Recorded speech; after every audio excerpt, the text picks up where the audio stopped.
Assalamualaikum warahmatullahi wabarakatuh. Dulur-dulur SSC, politik elektoral itu hakikatnya adalah sebuah peperangan.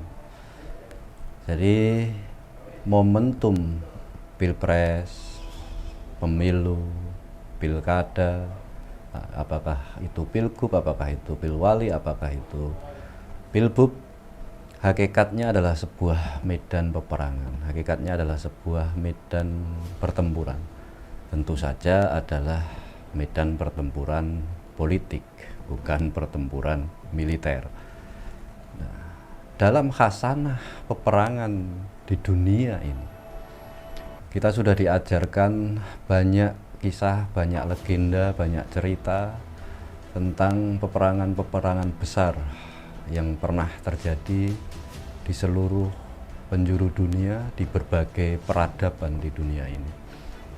Cina terkenal dengan The Art of War, karya Sun Tzu, yang menyusun dengan sangat rapi 36 strategi perang, yang banyak menjadi rujukan para politisi di dunia ini tentang bagaimana menghadapi situasi perang, termasuk di dalamnya dalam situasi perang politik.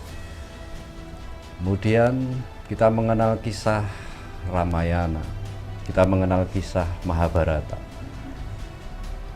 yang di dalamnya ada perang di Ramayana, ada perang antara kubu Rama dan kubu Rahwana, yang dalam pertempuran panjang itu banyak strategi perang yang digunakan.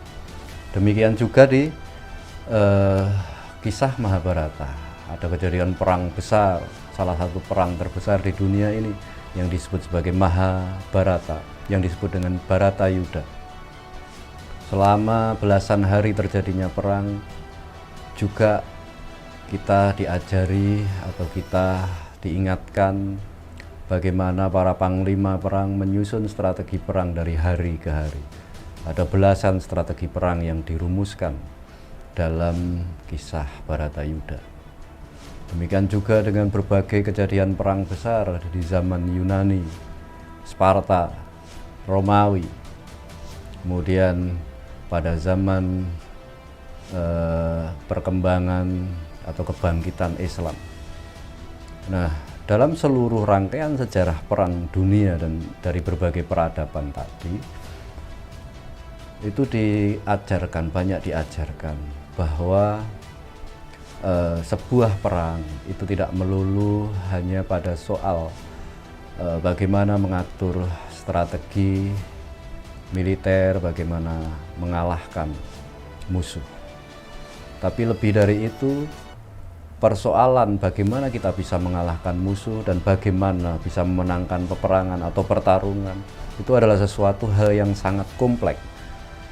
Ada konteks budaya di sana, ada konteks peradaban di sana, ada konteks ekonomi di sana, ada konteks moral di sana. Ya, begitu banyak domain yang berkelindan sehingga menjadi sebuah rumusan strategi yang jitu dan bisa mengalahkan musuh serta meraih kemenangan. Perang bukan semata-mata perang, politik bukan semata-mata politik.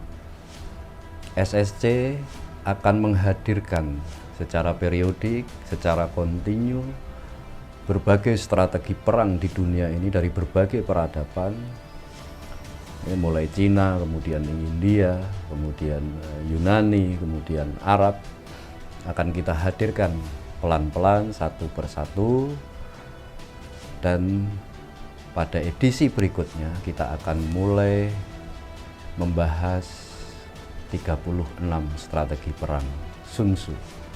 Mudah-mudahan satu persatu strategi itu bisa kita bahas dari episode ke episode. Sampai ketemu lagi, dan nantikan bagaimana strategi perang dari satu peradaban ke peradaban yang lain itu disajikan oleh SSC, sehingga bisa menjadi gambaran rujukan bagi banyak pihak dalam menghadapi momentum politik elektoral. Assalamualaikum warahmatullahi wabarakatuh.